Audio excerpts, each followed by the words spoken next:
आपका जिला police control room में स्वागत है। कल जो जिले में स्पेशल एसटीएफ गठित की गई है, जिसका काम अवैध अप्रवासियों की जांच करना और उनको आइडेंटिफाई करना और अगर अवैध अप्रवासी पाए जाते तो उस पर कानूनी कार्रवाई करना, उसके लिए एसटीएफ का गठन किया गया। इसके लिए राज्य शासन से भी निर्देश प्राप्त हुए थे, एमएचए के भी गाइडलाइंस थे। उसी आधार पर एक सूचना प्राप्त हुई थी कि एक महिला है जो बांग्लादेशी महिला है और अपने आप को वो छिपा के सुपेला क्षेत्र में रहती है, और सूचना की तस्दीक कराई गई और तत्पश्चात उससे डिटेल पूछताछ की गई और उस महिला का बांग्लादेशी होना पाया गया और उसके पास इंडिया में रहने के, भारत में रहने के कोई भी वैध दस्तावेज नहीं थे। प्रवेश करते समय भी उसने किसी भी तरह से कोई दस्तावेज का प्रयोग नहीं किया था, इलीगल रास्ते से आई थी। वो लगभग 5 साल कलकत्ता में रही, उसके बाद 2 वर्ष वो दिल्ली में रही और विगत 1-1.5 साल से वो सुपेला क्षेत्र में निवासरत है।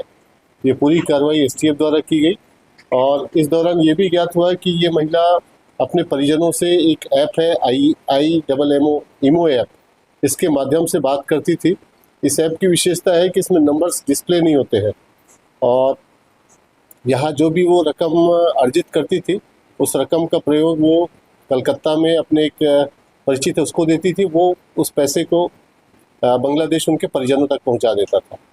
इस पूरी कार्रवाई के पश्चात थाना सुपेला में अपराध कायम किया गया है और इसमें BNS की धाराएं और साथ ही पासपोर्ट अधिनियम और फॉरेनर्स एक्ट की धाराएं भी लगाई गई हैं। महिला यहाँ अकेली रहती थी और उसमें जिसने किराया में उसको रखा था उसने उसकी विधिवत जानकारी नहीं दी थी, उसके खिलाफ भी विधिवत कार्रवाई की जाएगी। क्या करती थी? घरेलू काम भी करती थी, रायपुर में जाकर भी काम करती थी वो, और बहुत ज़्यादा नहीं कमाती थी, लेकिन जितना भी अर्जित करती थी वो बांग्लादेश भेजती थी। किन रास्तों से आई थी, क्या कुछ वो रास्ते बताए गए हैं। 24 परगना जिला बांग्लादेश में है, उसके माध्यम से पेट्रोपोल बैरियर है, उसके जरिए आई थी वो, और बीच में वो 3 से 4 बार वापस भी गई है और फिर अपने परिजनों से मिलकर फिर वापस आई। सर, आधार कार्ड नकली से बनाया था, कैसे बनवाया कुछ?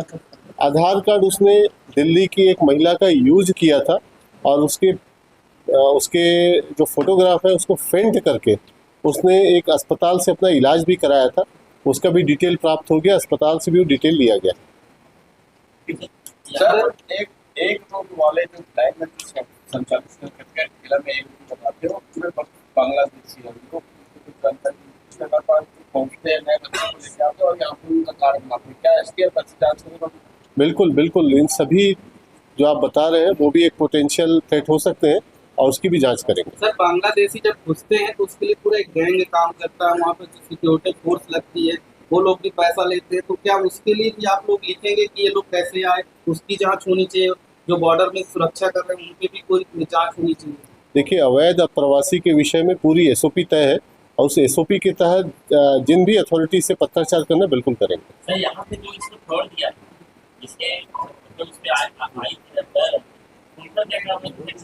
उन पर भी कार्रवाई की जा रही है और उसका जिक्र प्रेस नोट में भी दर्ज है, उस पर भी कार्रवाई की जा रही है।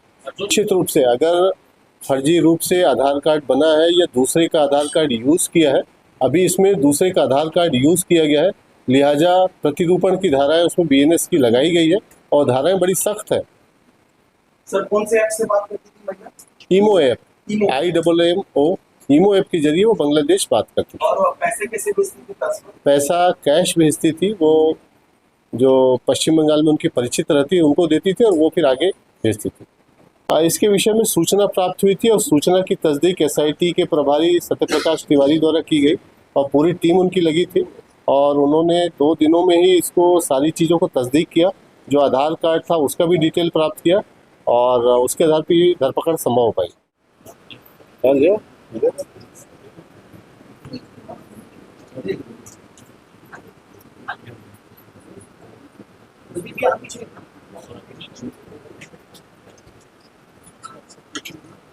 महिला की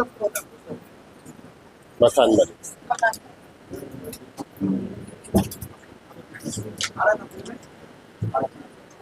तो महिला भाई मोबाइल का ना महीने में 2 बार